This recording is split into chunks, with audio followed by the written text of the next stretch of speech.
Hey you guys, good morning, good afternoon, good middle of the night. I don't know what time you guys watch this at, but I hope that whatever time it is, wherever you are, you're doing well. We're starting today. We got 3 movements in our warm-up, no big deal. We're gonna begin with some skaters, which I always feel a little guilty demonstrating because if you've ever seen me skate, which many of you have not, thankfully, it ain't pretty. Brock's seen it, it ain't good. I'm gonna go back and forth, okay?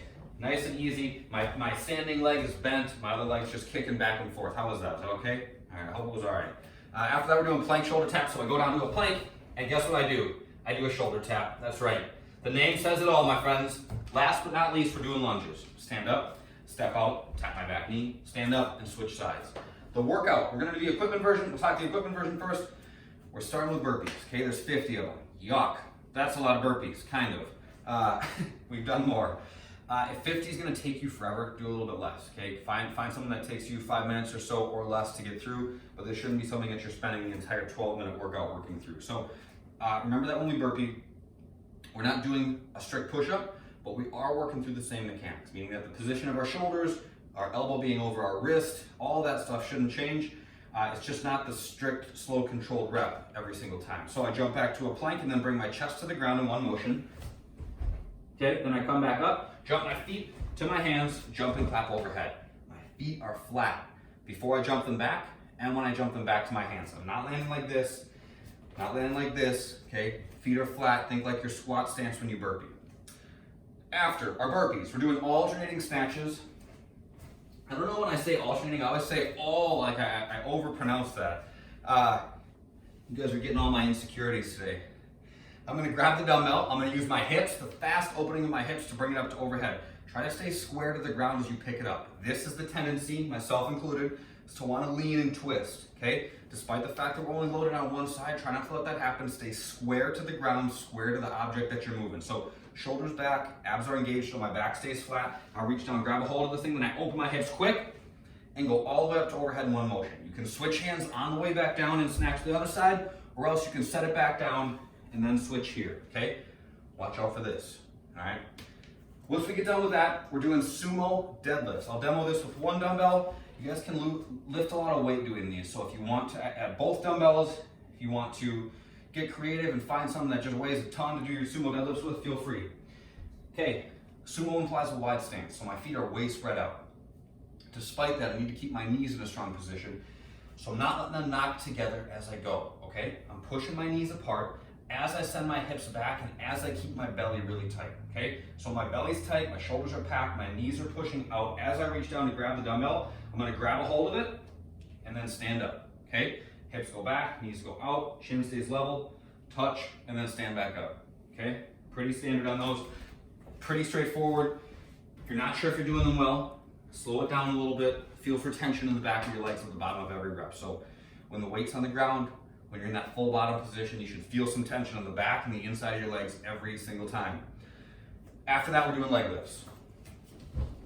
Hands alongside your hips. You can put them underneath your butt if you want, but I want your shoulders up off the ground. So looking at your feet to help engage your belly. Then you're gonna lift your hips, lift your feet up, touch your heels to the ground, and then lift back up.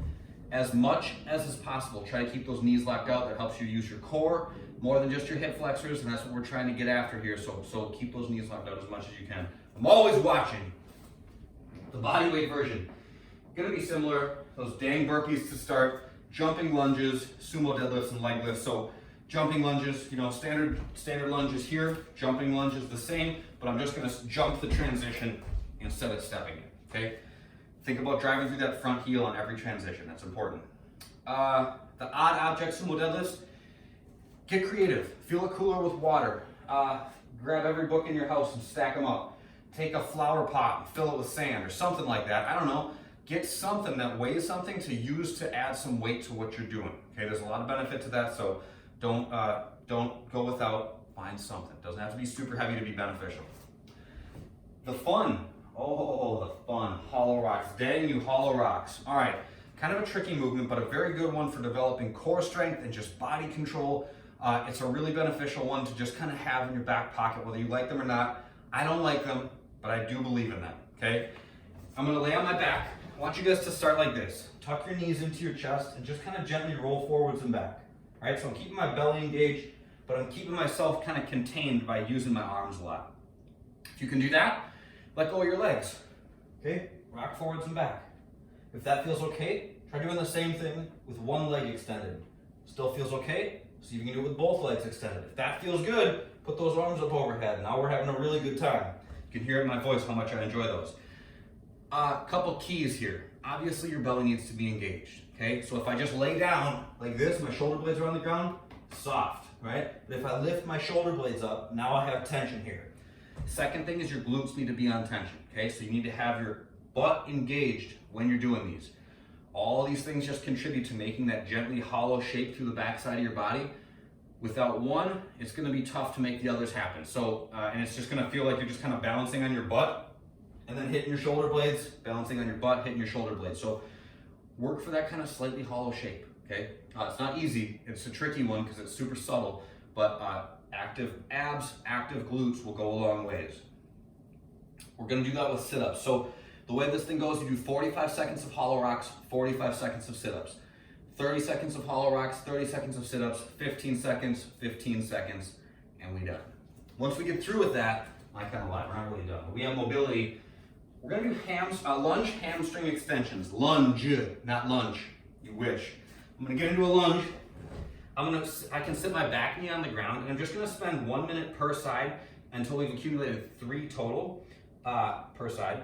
Sitting my hips back, stretching out my leg. And I come back into a lunge, get some stretch through the front of my left hip, straighten out my leg, get a stretch through the back of my right. So back and forth between those two positions. 3 minutes on the right, 3 minutes on the left. Switch every minute until you have accumulated that 6 minutes total. How's that for confusing? That's it for today, you guys. I'm in this awkward lunge. I'm gonna get out of here. Have a good day.